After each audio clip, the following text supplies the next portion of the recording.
Et aujourd'hui, nous ne sommes pas là pour parler de moi, mais plutôt pour parler de vous.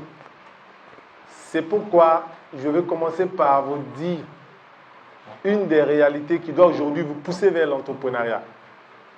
Vous savez, il y a 60 ans, ou je dirais peut-être 70 ans, au moment des indépendances, aller à l'école, c'était un bonheur. Quand les gens allaient à l'école à ce temps-là, ils étaient sûrs qu'une fois sortis de l'école, ils allaient avoir un emploi. Ce qui fait que nos grands-parents, aller à l'école, les garantissaient déjà un emploi. Parce que ce n'était pas donné à tout le monde d'aller à l'école en ce temps-là. L'école était garantie de l'emploi. 30 ans après, les choses ont commencé à changer. Il a commencé à avoir la concurrence. Et aller à l'école ne suffisait plus. Il fallait être parmi les meilleurs.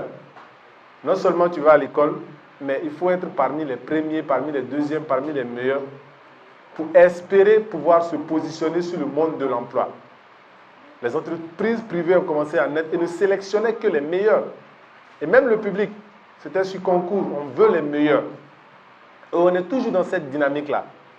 Mais on est actuellement en transition vers la troisième phase d'employabilité. Et cette phase-là, c'est quoi?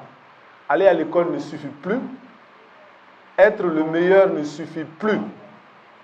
Aujourd'hui, on recherche des gens qui ont la capacité d'apprendre, d'apprendre et d'apprendre. C'est-à-dire qui ont cette capacité-là de se former de façon continue. Pourquoi? Parce que tout ce que vous apprenez à l'école, quand vous allez sur le monde du travail, vous vous rendez compte que ça n'a rien à voir. C'est une autre réalité. Travailler est une autre réalité, différente de l'école. Aujourd'hui, on va à l'école, c'est très important. Mais ce n'est plus pour être opérationnel directement sur le marché de l'emploi. C'est beaucoup plus pour vous rendre intelligent et avoir une ouverture d'esprit. C'est pour avoir des connaissances. Donc, quand vous quittez l'école, ou avant même que vous quittez l'école, vous devez déjà rentrer dans cette deuxième phase-là.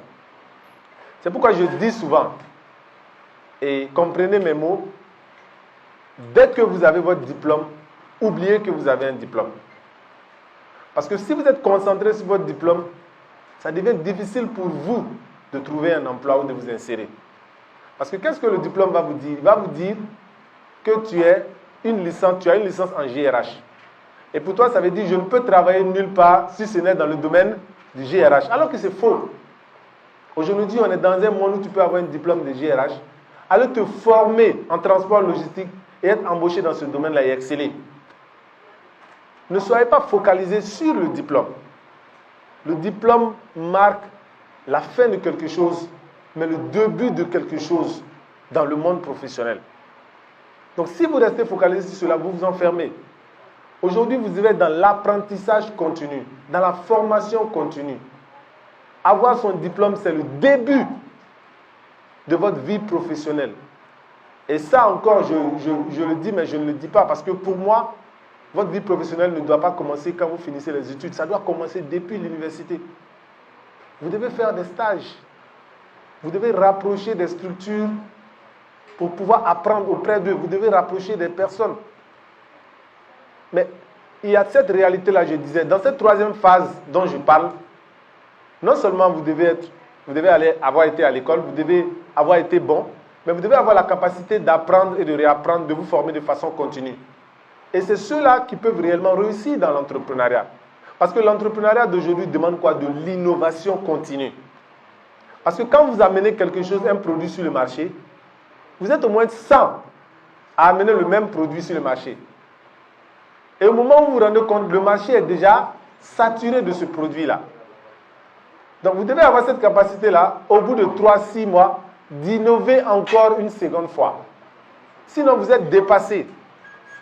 Donc, vous êtes en concurrence permanente avec les autres. Et si vous n'êtes pas parmi les meilleurs, votre entreprise se ferme. Donc, voilà comment vous préparez déjà avant d'aller sur le terrain.